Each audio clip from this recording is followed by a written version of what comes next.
God bless the USA and nowhere else.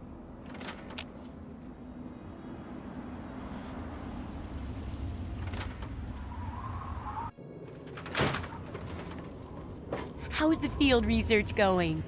How are those hot little potatoes? Because, you know, they're on the ground, like potatoes, and hot because they, explode. Anyway, what's up?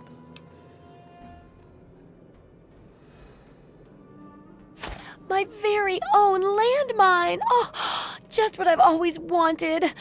Well, always since I sent you out on this anyway. Now, tell me all about it. What was it like going through there? What's it like disarming a landmine?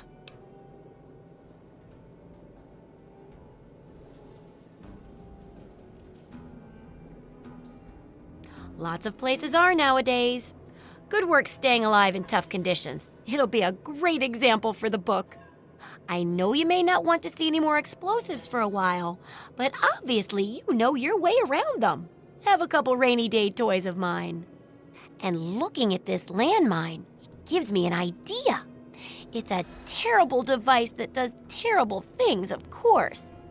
But it's easy to make your own, too. Yup, you've done a great job. I just need to add in the section on how to cook rat, and this chapter's done. Here, for your services, I've saved up quite a few stim packs. Of course, you may need them. We still got 2 more chapters to go. The second chapter is going to be a bit trickier, I think. It'll cover how to handle creatures out there, for better or worse.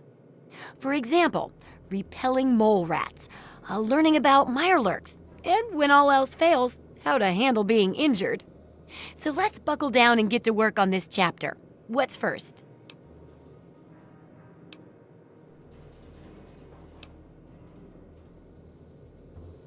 Well, I never get to study anyone who's severely injured. Not without them crying to be fixed right away or trying to bleed out and all that. But obviously, you can handle a lot of abuse. So if I'm ever going to find a good example of human anatomy and injury resistance, it'd be you. Next time you get badly injured, return here so I can examine you before I heal you up. I mean, you're going to get yourself hurt anyway, right? Wow, what a great research assistant you are. I mean, really, that's dedication. Demonstrating how to withstand pain by getting injured? Wow. When you're ready, come back here with some serious injuries, maybe a crippled limb or 2, and I'll take notes and fix you up. I'll be waiting here with plenty of bandages for you, so don't worry. Just go get horribly injured. Oh, and be careful.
There's my super... Well, how do you feel? Oh, I know it does, dear, but it's for a good cause. Try not to squirm so much while I take notes. Now, how would you describe the pain you're feeling? Any advice for how to keep it from being overwhelming? And remember, this is for posterity.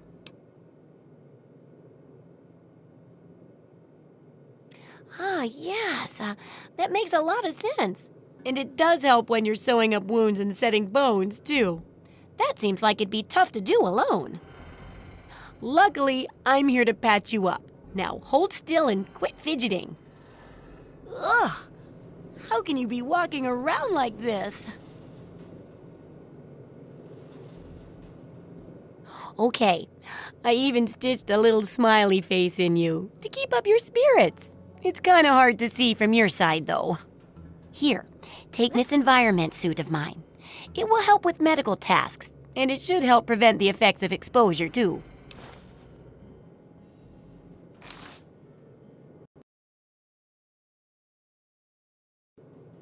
There's a sort of mole rat repellent I've developed. I need it to be tested on a few mole rats before I can say it's a success. There's a lot we don't know about mirelurks and how intelligent and dangerous they are. That definitely deserves research. And that should be it for the second chapter. Which do you want to check out?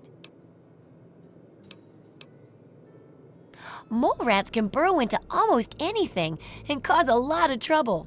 So I figured I'd make a chemical repellent stick for people to shoo them off. But I need it to be tested before I put the recipe to paper in the guide. So I need you to find some mole rats and test it out a bit. It'll be easy. One tap with the applicator and it overwhelms their senses with a sort of feel-bad sensation. Then they're gone before you know it.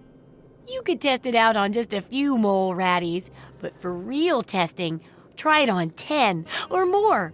There should be plenty in the tepid sewers downtown.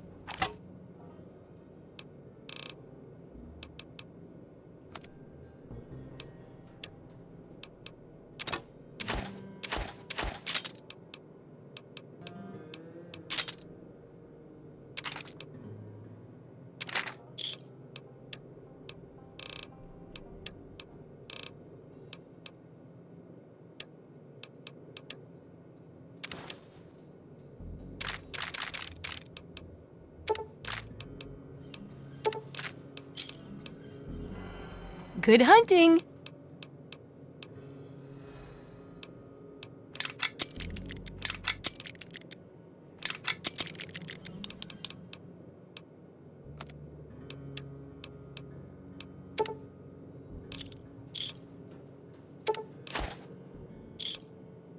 Good hunting! I got my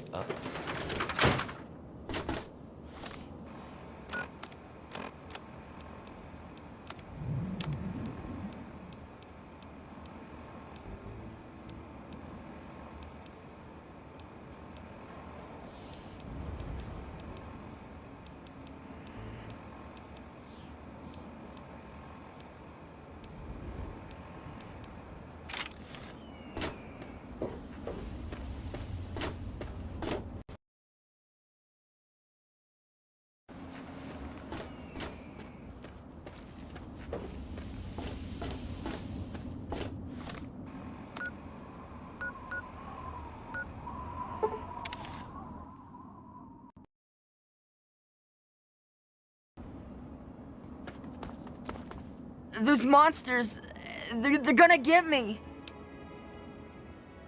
Those things, they keep coming. They scare me. Make it stop.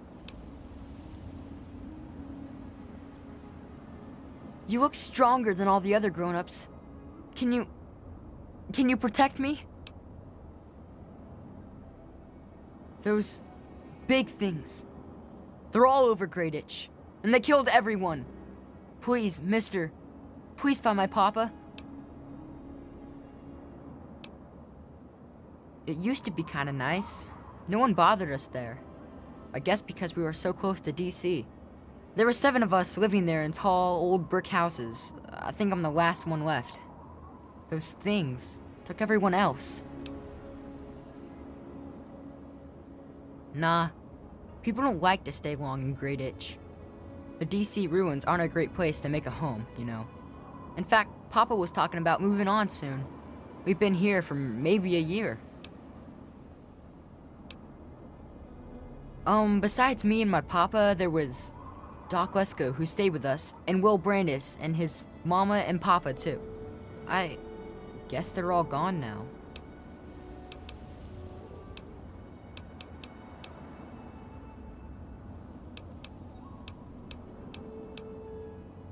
Look for the house nearest to the billboard. That's sticking out of the ground. It's pretty close to the diner. You can't miss it. You will? Really? Thanks a whole lot. My house is the one closest to the huge sign and the old diner. Please, find my papa and make him come back. You know, maybe this will help and maybe it won't. But Papa hid a bunch of stuff behind the old diner and a dumpster. He trusted me with the key and said it was for emergencies. But I bet he wouldn't mind you having it. Well, there is the personal shelter next to the old diner. Papa always said to stay away from it. But I guess it's supposed to be safe. I'll head over there and wait inside. Hurry back.